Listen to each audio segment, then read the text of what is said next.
বৌমা ভালো করে বাজার করাটা শিখে নেবা। ঠিক আছে মা, মাংসটা কিন্তু আমি কিনবো আমার টাকা দিয়ে। কি আমার টাকা? তুমি টাকা নিয়ে এসেছিলা? হ্যাঁ 200 টাকা। মা মনে হয় হারিয়ে গেছে। একটু সাবধানে রাখতে হয় না? এখন কি হবে? চিন্তা করো না, হারানো জিনিস কোনো না কোনো ভাবে ঠিক ফিরে আসে। চলো। মা ওইটা আমাদের পাড়ার শিবুদা না? তাই তো মনে হচ্ছে, কিন্তু নোংরার মধ্যে কি খুঁজছে? চলুন তো দেখি। শিবুদা এখানে কি খুঁজছেন? আর বলবেন না দিদি, সোনার আংটিটা নিয়ে আসছিলাম, হঠাৎ পড়ে গেল আর খুঁজেই পাচ্ছি না। মা সোনার আংটি। শিবু মনে হয় না এই নোংরার মধ্যে আর খুঁজে পাবা। কি আর করবা, যাও বাড়ি চলে যাও।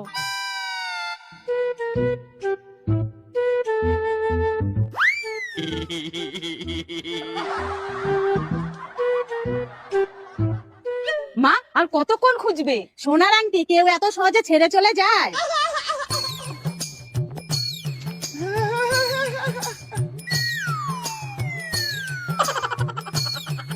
মা তাড়াতাড়ি চলুন।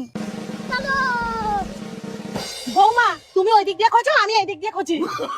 Oh, no, no, no, no. মা আমি আর পাচ্ছি না, এবার আপনি খুঁজুন, আমি একটু রেস্ট নি।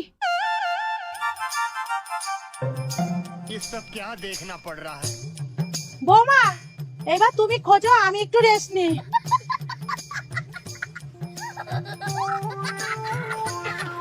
মা দুপুর হয়ে গেল, মনে হয় না আর খুঁজে পাওয়া যাবে।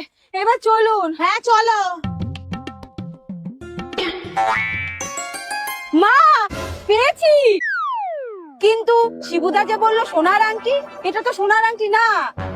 আমাদের সাথে ইয়ার কি? চলো তোর বাড়িতে। শিবু, এই শিবু, শিবু কি হয়েছে মাসিমা? তোমার বর আমাদের মিথ্যা কথা বলেছে। কে এসেছে গো সোনা? মাসিমা কি মিথ্যে কথা বলেছে? আসলে আমরা তোমাদের এই আংটিটা পেয়েছি, তাই দিতে আসলাম। ধন্যবাদ। ঠিক আছে ধন্যবাদ লাগবে না, শুধু বরকে বলো অন্য নামে ডাকতে, সোনা নামটা ঠিক ভালো লাগে।